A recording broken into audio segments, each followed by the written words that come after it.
Apa efek baik dari inflasi? Kita semua tahu efek negatifnya. Efek baik inflasi adalah bagi negara yang pemimpinnya pro-rakyat akan melakukan dua hal, yaitu proteksionis dan menjadi sangat nasionalis. Apa-apa dalam negeri yang diutamakan. Strategi bernegara mengutamakan pasar domestik, bahkan diplomasi politik luar negeri jadi duduk di bangku cadangan alias sit on the back seat. Di nomor 2 kan, negara lain bisa sakit hati, nggak suka, bahkan marah, nggak peduli. Yang penting rakyat dan kebutuhan dalam negeri aman. Suara para pendukung itu penting. Dan ini adalah efek baik dari inflasi karena menjadi wake up call bagi penguasa yang tidak pro rakyat untuk menjadi pro rakyat. Sungguh, inflasi bisa merubah politik, merubah kebijakan seperti yang tadi kita bahas. Sekarang kita membahas bahwa inflasi bisa merubah diplomasi sebuah negara, merubah kebijakan luar negeri sebuah negara. Kita ke Eropa sekarang. Inflasi di Eurozone sudah menyentuh rekor tertinggi. Apa itu Eurozone? Eurozone adalah wilayah negara Eropa yang menggunakan euro sebagai currency mereka. Ada 19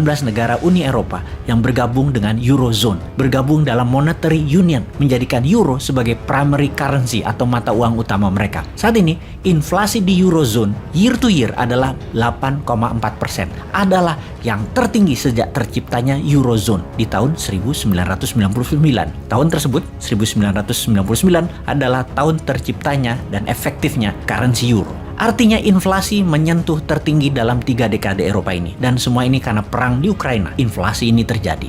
Dalam survei Washington Post, di Eurozone, masyarakat Eurozone setengahnya ingin perang di Ukraina selesai secepat-cepatnya, walau artinya permintaan Rusia harus terpenuhi. Sepertiga masyarakat mengutuk Rusia atas nama kemanusiaan. Hanya 20%-an yang ingin perang berlanjut sampai Rusia kalah. Perang di Ukraina mempengaruhi day-to-day kehidupan masyarakat ekonomi Eropa sangat parah. Kita semua tahu 40% gas untuk energi memasak penghangat ruangan di Eropa adalah dari Rusia. Demikian juga BBM, 28% datang dari Rusia, yang sebentar lagi Eropa akan masuk musim dingin. Larangan dan sanksi ekonomi kepada Rusia malah memukul ekonomi Eropa. Masuknya musim dingin, harga listrik dan energi Eropa akan tertinggi dalam sejarah Eropa. Tertinggi biaya tagihan energi rumah tangga Eropa yang pastinya tidak semua rumah tangga akan mampu membayarnya. Efek yang belum bisa kita terbayangkan sesungguhnya. Perang di Ukraina menyebabkan harga makanan menjadi mahal juga langka di Eropa. Di Italia misalnya, harga pasta sudah naik 40% dalam 5 bulan ini. Hal ini membuat Italia salah satu negara paling kencang mengatakan sudahi perang. Namun, dalam G7, walau Italia juga member G7, keputusan pemimpinnya adalah akan terus berperang melawan Rusia sampai Rusia kalah. G7 isinya memang negara yang suka perang, terutama Inggris, Prancis, Jerman, dan Amerika. NATO dan G7 support Ukraina at any cost. Sudah diputuskan. Ya panjang nih perang, ya inflasi deh dunia. Pastinya tidak semua negara siap menanggung efek perang panjang ini, sehingga banyak negara rethinking, berpikir ulang prioritas bernegaranya. Sungguh, inflasi merubah prioritas sebuah negara. Inflasi memaksa perubahan prioritas negara. Kita semua tahu bahwa global prioritas saat ini adalah menghentikan perubahan iklim. Yang semua ini adalah masalah global yang harus diperangi bersama. Namun, ketika dalam negeri ada masalah yang lebih besar, global prioritas berubah. Semua negara menjadi mencari selamat sendiri-sendiri. Misalnya untuk memerangi climate change yang harusnya kita berjuang bersama, di mana salah satu kebijakannya adalah batu bara tidak akan dipakai lagi sebagai pembangkit listrik di tahun 2030 ke atas. Juga mobil listrik atau electric vehicle akan mengutamakan baterai, tidak lagi minyak bumi. Karena perang di Ukraina bakal panjang, karena kelangkaan energi, karena mahalnya harga energi, batu bara yang merusak alam pun sekarang ditingkatkan lagi penggunaannya. Hal ini tidak akan menghentikan perubahan cuaca dunia, bahkan makin memburuk, malah lebih parah lagi. Namun sebuah negara, sebuah wilayah yang tidak ada energinya, ya tidak ada pilihan lain selain pakai batu bara lagi. Ini akan menambah runyam lingkungan hidup tempat kita tinggal. Namun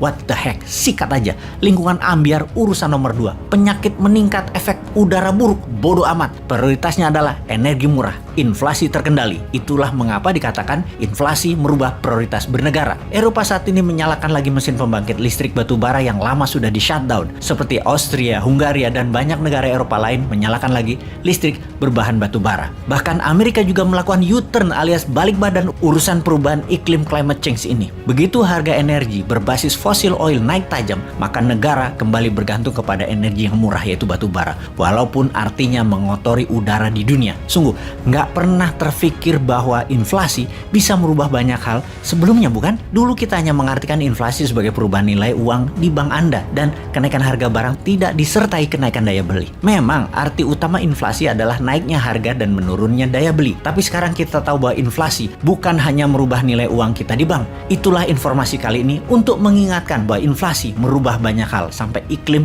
yang bertambah parah dan kemiskinan di mana-mana terjadi. Saat ini 1,1 miliar manusia di dunia berada di bawah garis kemiskinan. Melonjak 20% angka kemiskinan sejak 6 bulan terakhir ini. Di bawah kemiskinan artinya memenuhi kebutuhan pokok sandang pangan papan pun tidak mampu, dan ini menyebabkan masalah kemanusiaan seperti kekurangan gizi, masalah kehamilan, kematian pada bayi, tingkat kriminal meningkat tajam hingga 20%, pengangguran meningkat 15%, semua terjadi di dalam 6 bulan di tahun ini. Inflasi menyebabkan mata rantai ekonomi memburuk, kehidupan sosial memburuk, yang untuk menghentikannya bisa memakan waktu tahunan, apalagi membangunnya. Sahabat semua, informasi ini adalah pelajaran dasar inflasi 101. Semoga bermanfaat dan Indonesia jangan sampai kena lingkaran turun efek inflasi. Tahunan menyelesaikannya, panjang, sampai nanti nggak jabat, masih belum selesai.